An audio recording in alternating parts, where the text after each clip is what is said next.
Young Trump voters at a Turning Point USA event hoping the president turns the page on the war and fast. The political fallout from the 40-plus day war has been widespread. Gas prices have surged to $4.17, which put added pressure on Republicans heading and running into the midterms. Trump has even had some of MAGA's loudest voices online questioning and attacking him. He got into a war of words with the Pope, and he went on to post and delete an AI image of himself as Jesus.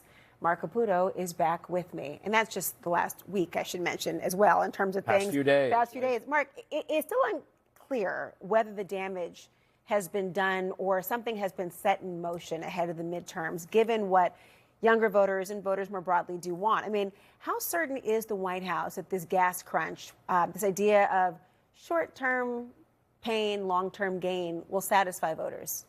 I can't speak to what they truly think. I can only tell you that with us, with me, with the press, they only communicate positive thinking, as we talked about earlier. The administration. Right. They are not going to, and I think the right word here is not acknowledge, but admit that the midterms when it comes to the House are probably, not definitely, almost all but lost. Now, the question is can Democrats also take the Senate? Still up in the air. But the conventional wisdom, the polling, history, the trends, the circumstances strongly indicate that the Republicans are going to lose control of the House. They barely control it anyway. The former senator, now Vice President J.D. Vance, he has taken a central role in a war that he was at one time a skeptic about. Now, obviously, I don't think it's the strangest thing in the world that a vice president would fall in line with what the president is saying, at least publicly, in terms of the negotiations and beyond. But how has this conflict impacted the vice president? It's made things more difficult for him. If you look at his polling, he's really upside down in his approval ratings. And J.D. Vance is constantly sort of walking this tightrope that Trump is at times twanging and twinging. You just mentioned the Christ, or the Trump as Christ-like healer post that he made. And then he gets in a fight with the Pope. President Trump does. Just weeks before, J.D. Vance announced that he was going to be writing a book about his conversion to Catholicism. And the next thing you know, the president is attacking the Pope, and now J.D. Vance essentially has to go along with and attack the Pope.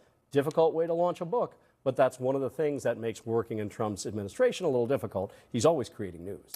You know, if you want to be cynical about the position that Vance has been put in from the President of the United States, or the timing and his comments around the Pope, I mean, sources tell CNN that the president is actually asking around and asking advisors to rank J.D. Vance's performance, but he still appears confident that his skills will benefit the negotiations and lead to the end of the war.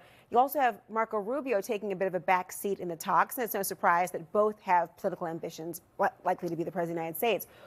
What do you think about this shift behind the scenes of who is now in the spotlight?